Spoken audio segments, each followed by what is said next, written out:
हारून साहब, ये कैसे हुक्मरान है, लोगों की बेबसी का फायदा किस तरीके से उठाते हैं?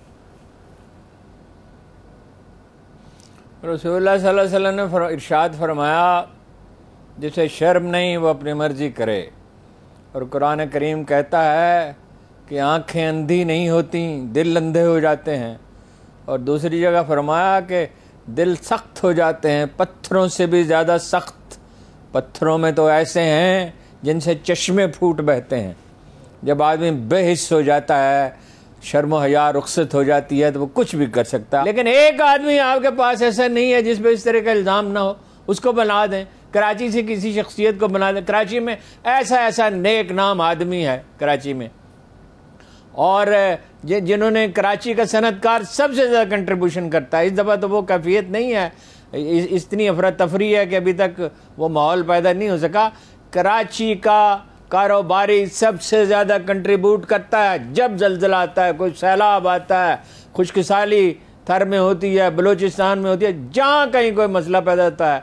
कश्मीर में जब मसला पैदा हुआ, पख्तूनख्वा में हुआ, जब ऑपरेशन हुआ, जो भी सिचुएशन हो, उनमें से किसी को बना देते।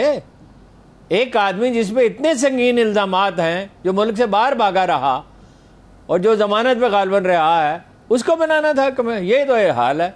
एहतसाब तो होगा, फिर अभी नहीं हो सकता तो लोग इनके खिलाफ उठेंगे नहीं, इनसे निजात नहीं पाएंगे।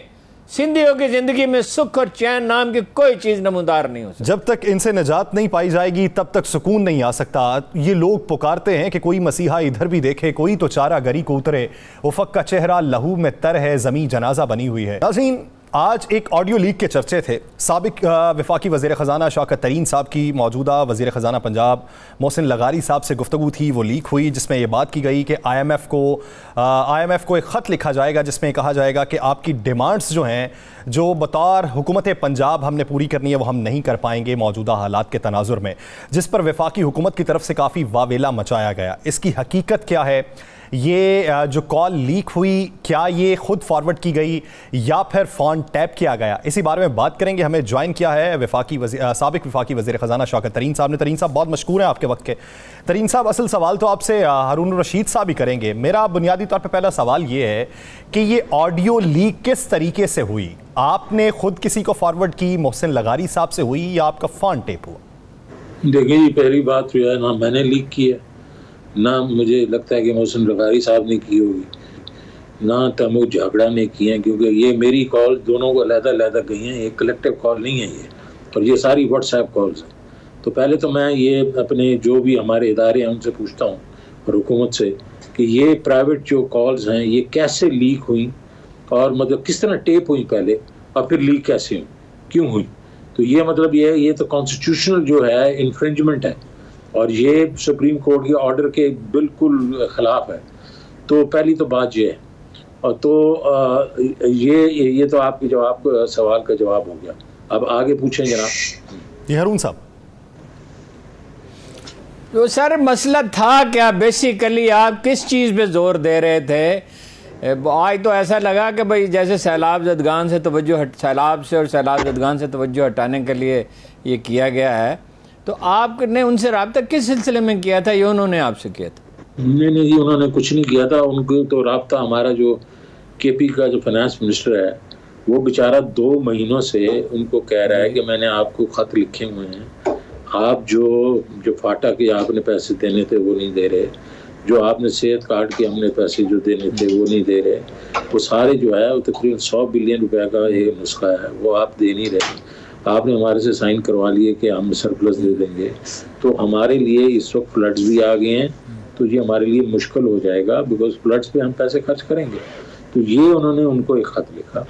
अब इन्होंने वावेला मचाया, और क्योंकि उसमें हमारी जो कॉन्वर्सेशन में उसमें कहा तैमूर ने कि हो सकता है मैं IMF की नंबर 2 से बात कर लूँ, या मतलब मेरे 1-2 दोस्त इधर उधर हैं, तो जिसके बीच में बाद में हमने डिसाइड किया कि ये नहीं करना हमने, क्योंकि IMF को हमने नहीं बात करनी है, तो वो नहीं हुआ। लेकिन इनसे जो बात हुई तो वो जाहिर है कि इनकी तो तुम पे पैर आ गया, बिकॉज ये इन्होंने जो कमिटमेंट दी हुई हैं, हम सिर्फ उनको ये कह रहे हैं कि भाई ये हमारे मुल्क में एक तूफ़ान आया हुआ है, लोगों के घर उजड़ गए हैं, लोग बिल्कुल आसमान के नीचे बैठे हुए हैं।